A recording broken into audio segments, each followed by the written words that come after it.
In this video, I want to talk about what I would eat if I was diagnosed with COVID-19 coronavirus. Well, the first thing to know about that is that the pre-existing conditions greatly increase your risk of not just in the susceptibility to getting the virus, but in the complications and even the death rate. And I'm talking about diabetes, heart disease, high blood pressure, insulin resistance, and obesity. These are the big ones. There's other ones too, but all of these have a common denominator: high insulin. And I'm talking about diabetes type 2 right here. And there's a very simple way to deal with this, okay? What you do is you go on a low carb diet, okay? And we're talking the ketogenic diet, moderate protein, high fat. High fats in the diet are totally fun to do as long as you keep your carbohydrates low. And of course, I always recommend the healthy version of the ketogenic diet. I put a link down below if you want to know what that is and how to do it. Getting on the diet will greatly help support healthy insulin levels. Now, the other things I would do, I would start to consume food high in zinc.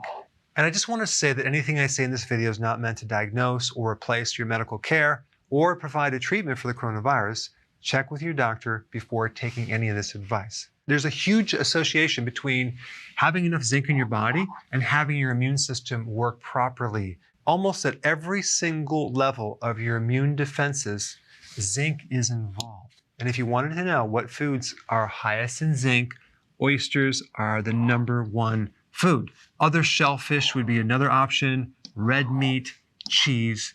There's other foods, but these have probably the most zinc. Zinc is very, very important in supporting a healthy thymus gland. And the thymus is a training camp for certain immune cells. So it's very, very important. And if you're deficient in zinc, your thymus actually shrinks. The next thing I would do is make sure I have enough vitamin D. You can get that in cod liver oil, salmon, fatty fish, but it's very, very difficult to consume foods and get the amount of vitamin D that you need. So I would highly recommend getting enough sun. 20 minutes every single day would give you enough vitamin D, because vitamin D is what's called an immune modulator. So it keeps the immune system from overreacting. Where you have so much inflammation and collateral damage, it could damage your lungs and other tissues. So vitamin D is very, very important in keeping the immune system at a balanced level. Certain viruses have a strategy of blocking the receptor for vitamin D. Taking enough vitamin D can actually override that, so you can keep that immune support at a high level. And then you have vitamin C, very important in supporting a healthy immune system, especially dealing with viruses. Leafy greens will give you a lot of vitamin C. Sauerkraut. If you actually make your own sauerkraut or get a high quality sauerkraut from either a farmer's market or the health food store, you could get a tremendous amount of vitamin C, sometimes 700 milligrams. And really all you need is between 70 and 90 milligrams as the RDA. Now, of course, that doesn't account for all types of sauerkraut because there's different versions, but I'm just talking at the high end. We're starting at 700, and it's probably going to go down from there. Berries are a good source of vitamin C as well.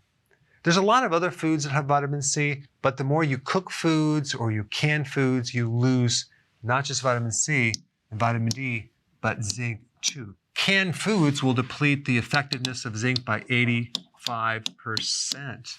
And by the way, if you think that you're going to consume like orange juice for your vitamin C, you're mistaken, because they pasteurize or use high temperatures and cook the orange juice that destroys the vitamin C. The vitamin C that you would have in that orange juice is usually coming from an added synthetic version of vitamin C called ascorbic acid. And it's my opinion that is definitely not the same as the vitamin C that comes from actual fruits and vegetables. And lastly, let's talk about this thing called stress. I know it might be hard to believe, but some people are actually stressed out nowadays. Now, stress increases cortisol. Cortisol, chronically elevated, as in long-term stress, can severely affect your immune system. It causes your lymphatic system to shrink. It makes your lymph nodes decrease. It decreases the antibody production, so you lose your ability to fight infection. It also greatly increases your susceptibility to getting viruses and bacteria. I would actively and aggressively do what I can to keep stress at a minimum, and that would definitely include not watching the news so much, because there's so many messages that are all about doom and gloom, bad news over and over and over, fear, fear, fear. Guess what that does to the immune system? It really makes the person way more susceptible to getting the infection as compared to not being in that state of worry and anxiety.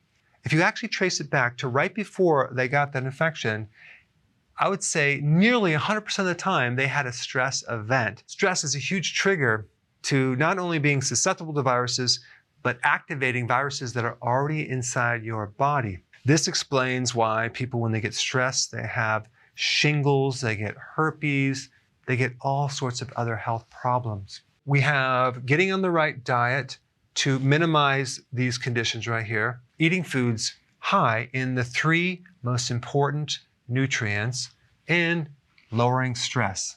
And lastly, if you haven't seen my videos on the nutrients or these conditions here, I put the videos up right here. Check them out.